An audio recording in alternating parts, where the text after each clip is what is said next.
Exactly, and you hit the nail right on the head. The way that they sell this to the population, it's just what Lenin did, what Hitler did, what communism has done in every country, is they go in and they pretend that they are going to represent the interests of the people. That's why they call it the People's Republic of China. Supposedly it's for the people, but it's not for the people at all. It's for the elitists. It's for the few, and they're going to turn the people into cattle and then start massacring those that that don't go along with their programs. And notice now, there's no criticism of regimes that kill and torture their people unless it's Iran and they want to attack them. China's good. They light up the Empire State's Building for the Chinese Communist holiday. I mean, this is in our face. Yeah, in fact, there's a group called Voice of the Martyrs that documents how Christians who are in China are persecuted even to this day, and there are still stories coming out of these just horrible tortures that happen to people who speak out against the government or speak out against the injustice that is done there, and yet we never hear anything about this. So it's an ongoing issue. This is what the New World Order is about. I want to play a clip. This is about 2 years old, and if you can really get a Mason to talk to you, a high level one, they'll explain. Oh, I love God. I love Jesus, and Jesus and Lucifer are twin brothers. And he just starts talking about, I do love God. I love Lucifer. Sweet Lucifer. And the guy is seething with, he's really having a religious moment. Like a Christian saying hallelujah and shaking. He's, Lucifer. Let's go ahead and play the Lucifer lover. Here it is. Lucifer, what is your problem? Just that, sir. Start it back over. I'm a Christian, Start over, because the first second didn't play. Pure. Back up, he says, I am Lucifer. They kind of cut it quick. He goes, I am Lucifer. What's your problem? Here it is. Lucifer, what is your problem? Just that, sir. Okay. I'm a Christian, sir. I'm pure and virtuous and wholesome and innocent. How can you say anything bad about me? Sir, you need to be born again. I am born again. Now, did you just say that you were Lucifer? I am Lucifer. Okay, define Lucifer for me. Pure, virtuous, wholesome, innocent individual that's out to help people. Lucifer is? Yeah. Say that again. Lucifer is a pure, holy... Virtuous. Virtuous. Now, is he the Lucifer that God created?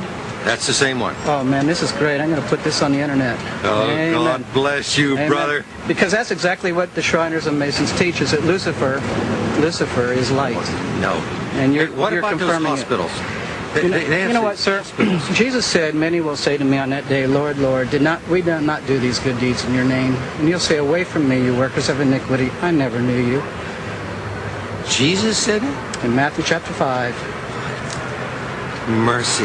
No. That's hard to believe. So you're a Christian and you don't know that?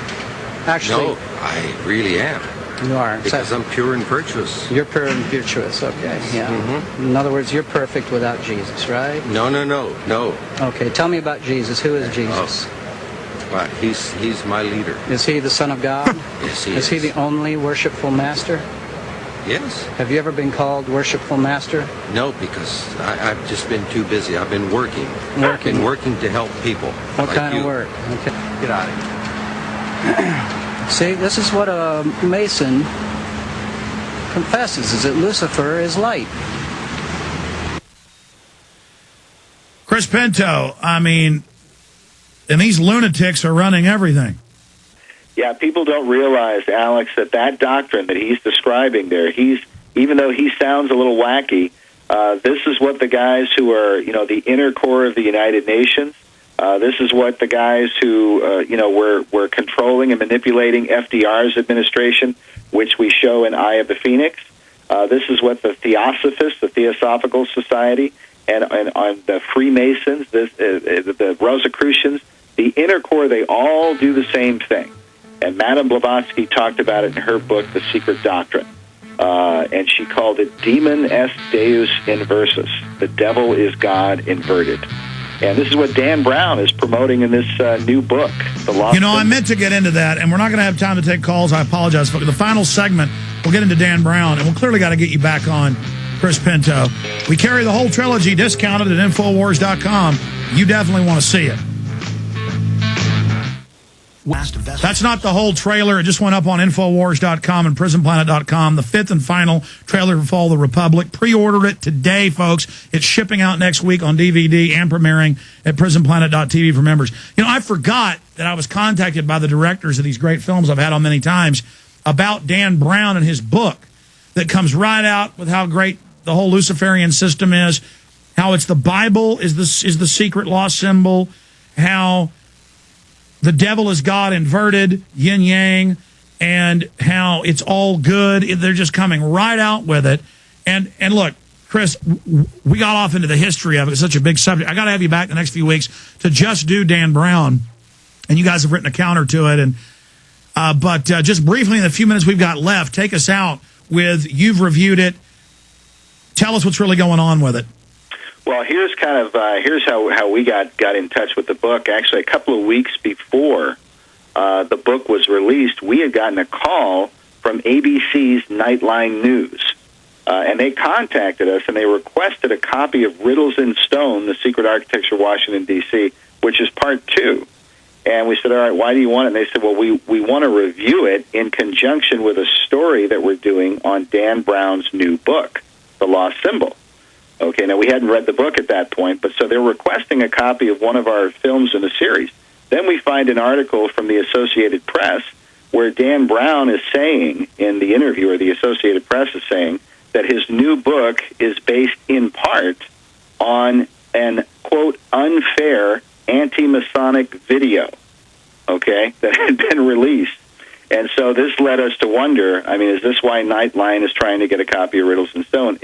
Was that the unfair anti-Masonic video, so-called? And, of course, we know when we released that the Freemasons were not happy about it, because we're interviewing a lot of their leaders, like some of their top leaders and apologists, who try to go out and refute these conspiracy theories.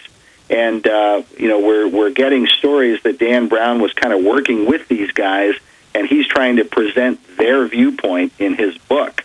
But he's talking about all the things that we talk about in the series. He talks about Sir Francis Bacon and the New Atlantis.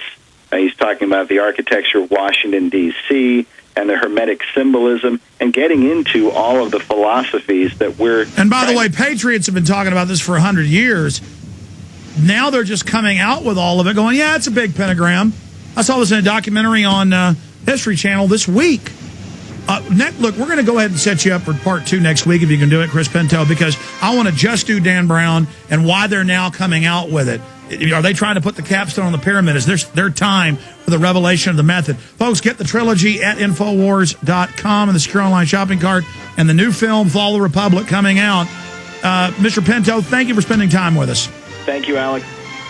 Great job, crew. Retransmission, jam-packed with key info, starts now.